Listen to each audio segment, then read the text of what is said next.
Welcome back, everybody, to another deep dive. You guys know how much we love getting into these books, and this one is no joke, Financial Risk-Taking by Mike Elvin. So much good stuff in here. Yeah, a lot of insights from traders and psychologists. We're going to try and boil it down into the stuff that will actually, help you Give you an edge. make you a better trader, That's right. help you understand Yes, what's really going on. absolutely. So whether you're, prepping for, a huge investment decision or just kind of curious about the psychology of it all, Right. buckle up. One of the things that Elvin starts with is what he calls the paramouncy principle. And it's kind of a foundational concept in the book. And it boils down to this: you are the most important element Okay. in the trading equation. Not some fancy system. Not some fancy system. It's not about finding some magical, indicator or algorithm. It's about you. It's about going deep on your psychology, Yeah. your biases, your strengths, your weaknesses. This is more about self-awareness than market awareness. Yeah, and let's face it, the market is a beast. The market does not care. It's a cold-hearted beast. It's a cold-hearted beast. It does not care about your hopes and dreams. Right. It doesn't care about your aspirations, your fears. You have to be the disciplined one. You have to be the disciplined one. It's so funny because early in my trading journey, I was so all over the place. Sure. It was more about the excitement of it. And honestly, Right. I had really bad FOMO, fear of missing out. Yeah. It was just like, Yeah. oh my gosh, I'm not in on this.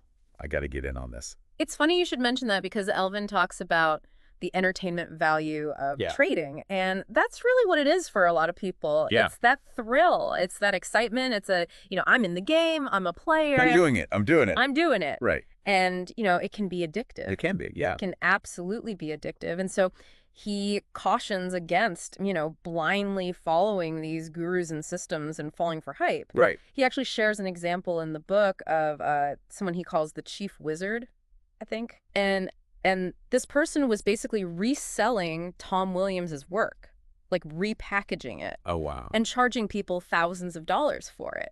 Like plagiarizing it, basically. Yeah, yeah. And getting away with it. And getting away with it for quite a while. So that it's a good lesson right there of Yeah. be Yeah, skeptical. Do your own research. Do your research. Don't take anybody's word for it. Yeah. Okay. So we know we're the most important factor. Right. How do we actually, what are the steps to getting a handle on all of this? Well, luckily, Elvin draws on the work of Alexander Elder, and he gives us this framework, the 3 M's of successful trading. I love a framework. There you go. I love framework. a good framework. Yeah. Okay. The 3 M's. So we've got mind method and money management. Okay. So mind, method, money management. All right. Let's do it. Yeah. Let's start with mind. I mean, it's all psychology, right? Yeah. Mind is really all about the psychological aspects of trading. So that's emotional control, self-awareness, recognizing your biases, and discipline. Discipline. Oh, man. Discipline is huge. It's so easy to say, just be disciplined. It is. But when you're in it Yeah. and you're feeling those wins and losses, The fear and the greed. yeah, Yeah. it's tough. It's really hard. It's easier said than done. Absolutely. And, Elvin, he talks about the emotional triggers and the role of fear, greed, anger, how they can really hijack our rational thinking. Yeah. He even goes into, the amygdala and the prefrontal cortex, The brain stuff. the brain stuff, Yeah. the neuroscience of it all. Okay, remind me. Yeah, so the amygdala is like our emotional alarm system, right? It's Right, right. constantly scanning for threats. It triggers that fight or flight response. And then Okay. the prefrontal cortex, that's like the more rational executive part of our brain. It's responsible for planning, decision-making, impulse control. So is it like the amygdala is going crazy and the prefrontal cortex is trying to Trying to talk it down. talk yeah. it down? Yeah, yeah. Calm down, calm down. Yeah, Exactly. exactly. We got this. And We got sometimes time. it wins, sometimes it loses. Yeah. And I feel like in those moments when I'm like, oh, shoot, I shouldn't have done that. Right. It's because the amygdala won, Yes. It's like those knee-jerk reactions, like selling off in a panic when the market dips or chasing a hot tip without doing your research. Right. Or getting too excited about a trade and just. And going all in. Yeah, exactly. Yeah. Going all in when you shouldn't have. Right. So it's Yeah. how do we strengthen that prefrontal cortex so it can So it can win those battles. in the battles? Yeah. That's what it's all about. Developing that ability to recognize and manage those emotional responses. It's what separates the amateurs from the pros. Okay, so that's mind. Mm-hmm. What about method? All right, so method, that's all about the specific strategies and techniques that you use to analyze the market and make decisions. So all those different approaches like technical analysis, Mhm. fundamental analysis, day trading, swing trading, all that. All that. Yeah, there are so many different methods out there, and it can be overwhelming. Yeah, it's very overwhelming. It is. So how do we even begin to choose a method? It's about knowing yourself. What kind of personality do you have? What's your risk tolerance? What are your goals? Are you someone who loves that fast-paced action, you can handle the volatility? Or are you more patient? Yeah. You prefer a long-term approach? And I think what I really liked about how Elvin talks about it is it's not just about like finding the one method and then like sticking to it like religiously. Right. He talks about the importance of like record keeping and constantly like evaluating. Like, Absolutely. how are you doing? Yeah, you've got to track your trades, analyze your wins and losses, and really be honest with yourself about what's working and what's not. You've got to constantly refine and adjust your approach. Yeah. And he talks about Alexander Elder's 10 Commandments of Trading. Yes. And like one of them is lose your ego. Right. And another one is love your losers like you love your winners. Yeah. It's so hard, though. It's so hard, right? Yeah. Like you just want to like forget about the losers You want to bury them and pretend they never happened. and just, revel in the winners. Yeah. But yeah, so that's method. And then the third M is Money management. money management. Oh boy. Yeah, this is a big one. This is all about protecting your capital, managing your risk, knowing when to walk away, So knowing when to walk away, even when it's like really painful. even when it's really painful, because sometimes cutting your losses is the smartest move you can make. And I imagine this is something that like even seasoned traders Absolutely. struggle with. Struggle with all the time because our emotions get in the way. We get attached to our trades. We start thinking we can control the market. We think we can outsmart the market. Yes. Yeah. And that's when we get into trouble. That's when we get into trouble. Mm-hmm. There's a quote here that I really liked, and it says, "A major task for any trader is to preserve capital for more successful trades." This rarely is done well enough. That's so true. So true. It's a constant battle. Yeah. So we've talked a lot about like our own psychology. Right. But what about all these external factors that can influence our decisions? Yes. Like all these hidden persuaders you were talking about. the sneaky little mental traps that can lead us astray. Yes. Tell me more about that. These mental traps that can totally throw us off. Yeah. Elvin calls them perceptual biases. Okay. And these are like these ingrained thought patterns that can really distort how we see things. Especially in trading, I bet. Especially in trading, because there's so much information coming at you all the time. Right. And your brain is trying to make sense of it all. It's trying to like simplify things. Exactly. It's taking shortcuts. And those shortcuts aren't always the best. Not always, no. So like what's an example of one of these biases? Well, one of the most common ones is the availability bias. Of availability bias. Okay. So let's say you're thinking about investing in this hot new tech company, and your friend keeps raving about it. My friend who knows nothing about stocks. Right, exactly. Okay. But they keep telling you this is going to be the next big thing. Yeah. And you start seeing it everywhere. News articles, social media, everybody's talking about it. It's like, it's everywhere, and you're Yeah. like, I'm going to miss out. Yeah, and because that information is so readily available, your brain tricks you into thinking it's more important than it actually is. Okay, so just because I'm seeing it everywhere doesn't mean it's a good investment. Exactly. You're overestimating the company's potential just because you're hearing about it all the time. So how do we like avoid falling for that? It's about being critical of the information you're getting and recognizing when this bias might be at play. Ask yourself, is this actually relevant to my decision, or am I just being swayed by how much I'm hearing about it? Okay, good question to ask. Are there any other like sneaky biases we should be aware of? Oh yeah, there are a bunch. Another one is the primacy recency effect. Primacy recency, that sounds fancy. It's not that complicated. Basically, it means we give too much weight to the first information we get about something. That's primacy. Or the most recent information, recency. Like first impressions and like what's happening right now. Exactly.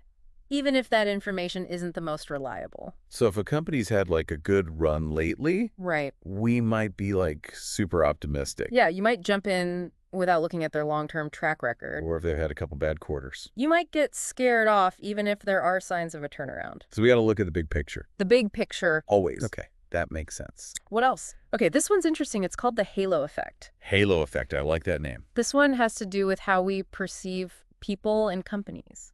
Okay. So imagine a company with a really charismatic CEO. Like a real smooth talker? Yeah, they're in the news all the time. Everybody loves them. Yeah. And you start to think they must be a brilliant leader. Just because they're like likable. Right, even if their company's performance is just so-so. Or on the flip side, if a company's been through a scandal, Yeah, people might avoid them like the plague. even if they've cleaned up their act. Exactly. So it's about recognizing that our overall impression of someone or something can cloud our judgment. Okay, so it's like, don't just go with your gut feeling. Yeah, your gut can be wrong. Do your research, look at the facts. The facts are your friends. Okay, so we've got availability bias, primacy, recency, halo effect. Mm. These are good to know. It's like we're becoming detectives of our own minds. Right. We're looking for clues, trying to figure out why we think the way we do. And trying to like outsmart our own biases. Exactly. So that's all like the thinking part of it. Right. But what about the raw emotional side of trading? Oh, yeah, that's where things get really interesting. I feel like that's where I get into the most trouble. Emotions can be our best friend and our worst enemy in trading. Elvin talks about how fear, greed, anger, they can literally hijack our rational thinking. It's like they take over the control room in our brain. Exactly. And he really dives into the neuroscience of it all. Oh boy, brain stuff. Brain stuff. He talks about the amygdala and the prefrontal cortex. Right. Remember those? Yeah, vaguely. So the amygdala, that's our emotional center. Okay. And the prefrontal cortex, that's the rational decision-making part. Okay, so when we're like super emotional, is it like the amygdala is just going nuts? It's like a 5-alarm fire going off. And the prefrontal cortex is like, dude, chill out. Yeah, but the amygdala is not listening. So we end up making those like rash decisions. Those emotional trades that we regret later. Yeah, that's I where. think we've all been there. Okay, so he uses this example to illustrate this point, I remember. Yeah, the story of Phineas Gage. Phineas Gage. I know, it's a wild one. Yeah, remind me what happened to him. So he was a railroad worker, Right? and he had this horrific accident where an iron rod went through his skull. Oh my gosh. I know, it's crazy. Yeah. But he survived. He survived that. He did. But the injury damaged his prefrontal cortex. Oh no. Yeah, and it caused a huge shift in his personality. So he was like a different person. Yeah, before the accident, he was known as responsible, reliable. Right. After the accident, he was impulsive, erratic, prone to outbursts of anger. Wow, so that prefrontal cortex is really important. It's crucial for rational decision-making. And for not making like crazy trading decisions. Exactly. Okay, so how do we like prevent those emotional takeovers? Well, Elvin talks about this concept called emotional intelligence. Okay, emotional intelligence. It's about understanding and managing your emotions. So not just like suppressing them. No, it's about being aware of them, recognizing them, and then using that awareness to make better decisions. So like if you're feeling scared or greedy. You notice that feeling, you acknowledge it, but you don't let it control you. Okay, that's tough. It takes practice. But I guess that's what separates the good traders from the great traders. Yeah, it's a key skill to develop. So we've talked about the mental game, the emotional game. Great. But what happens when trading becomes like more than just a hobby? Right. What happens when it starts to consume your life? That's when we get into the realm of compulsive behavior and self-sabotage. Oh boy, that sounds scary. It can be. Tell me more. So Elvin outlines these phases of compulsive trading, and the first phase he calls the winning phase. The winning phase. So it starts out good. It does. The trader is winning consistently. Their confidence is sky high. They feel invincible. Like they can't lose. Exactly. And that can be dangerous. Because they start taking bigger risks. They get overconfident, they ignore the warning signs, and it sets them up for a fall. Okay, and then the fall comes. The fall comes in the form of the losing phase. So the losses start piling up. And the trader is desperate to get back to that winning feeling. So they start chasing their losses. Exactly. They double down on losing trades, they break their own rules, and it just makes things worse. It's a vicious cycle. It is, and it can quickly spiral into the desperation phase. Desperation phase. Yeah. Oh boy. Yeah, now the trader is feeling trapped. They're taking on huge amounts of debt, lying to loved ones about their losses. Oh no. It's a very dark place to be. And then finally, The hopelessness phase. the bottom. The bottom. They've lost everything. Their money, their relationships, their self-worth. It's like a cautionary tale. It is. It's a reminder that trading can be addictive and destructive if it's not approached with a healthy mindset. So if you see yourself in any of these phases, Get help. reach out to someone. There are resources available like Gamblers Anonymous. Right. There are people who understand what you're going through. Okay, so we've explored the dark side of trading psychology. We have. But I'm curious, does Elvin offer any, like, positive strategies for developing that mental toughness, He does. that resilience that traders need? He does, and it comes from a surprising source. Oh, really? Budo Zen. Buddha Zen, what's that? It's a philosophy that kind of blends martial arts, Budo specifically with Zen Buddhism, Okay. that mindfulness and awareness. So like taking that discipline and focus from martial arts and applying it to trading. Exactly. Elvin sees a strong connection there. They both require that deep self-awareness, being able to stay calm under pressure, that commitment to constant learning and improvement. So what are some of the principles of Budo Zen that we can apply to trading?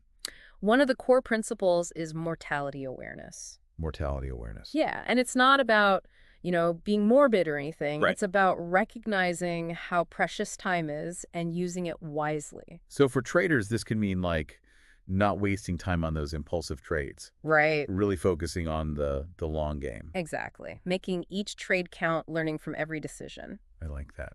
And what else? Another key principle is life purpose. Life purpose. Okay, so how does that apply to trading? It's about finding meaning in what you're doing. Yeah. Why are you trading? What are your goals? How does this all fit into your bigger picture? That's so important. I feel like a lot of people just get caught up in the money Yeah. and they forget about like the why. Right. It's got to be more than just making money. It's got to be about something bigger than that. Yeah, and I feel like when you have that sense of purpose, It gives you that drive, yeah. that resilience to keep going when things get tough. Okay, so mortality awareness, life purpose. Yeah. What else? He also talks about soul passion. Soul, passion. That's beautiful. Yeah, it's about having that love for the process of trading itself. Not just the profit. Right. It's about finding joy in the challenge, the learning, striving for mastery. So it's about the journey, not just the destination. Exactly. And when you have that passion, it fuels you. It keeps you going. This is all great stuff, but it's all very like mindset focused. Right. What about some practical tips and techniques that we can use to overcome these psychological hurdles? Yeah. So one of the most important things Elvin recommends is developing a tactical trading plan.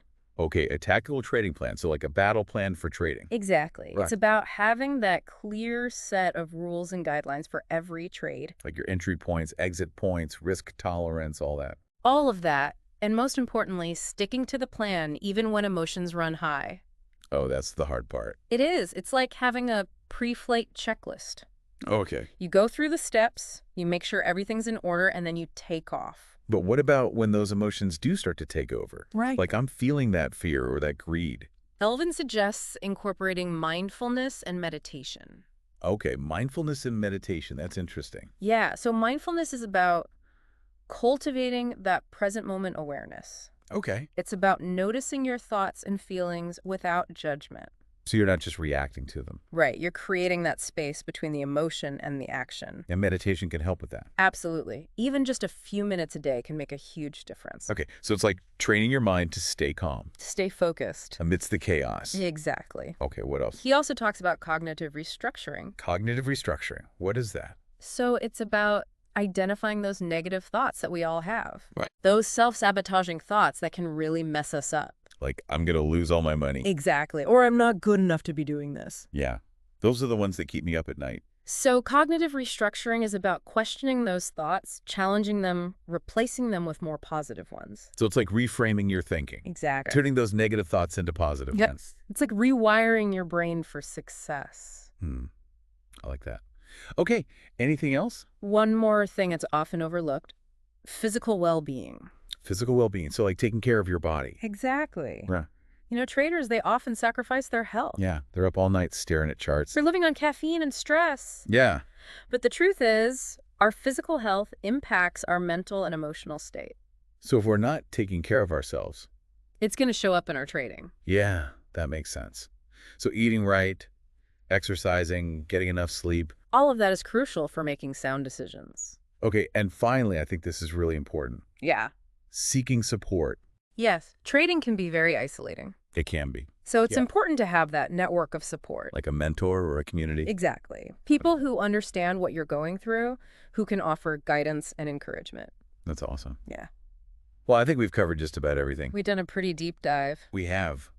From the paramouncy principle to the 3 M's, from biases to emotional intelligence. We've hit it all. We've talked about the dark side, the compulsive trading, and the brighter side, the Budo Zen. It's all part of the journey. It is. Yeah. And I think the biggest takeaway for me is that understanding our own psychology is key to becoming a better trader. Absolutely. It's not just about avoiding those pitfalls. It's about cultivating those mental strengths, that resilience, that emotional intelligence.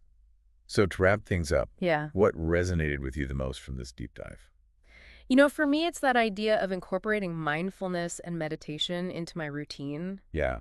I think that could really help me stay grounded, Yeah. make those rational decisions, especially when things get crazy. For me, I'm going to really focus on that tactical trading plan. Yes. Because I know I can be impulsive. Right. So having that set of rules to follow will really help me stay on track. I think that's a great plan. Well, thanks for joining me on this deep dive. It's been a pleasure. I've learned so much, and I hope our listeners have too. Me too. Until next time, happy trading, everyone.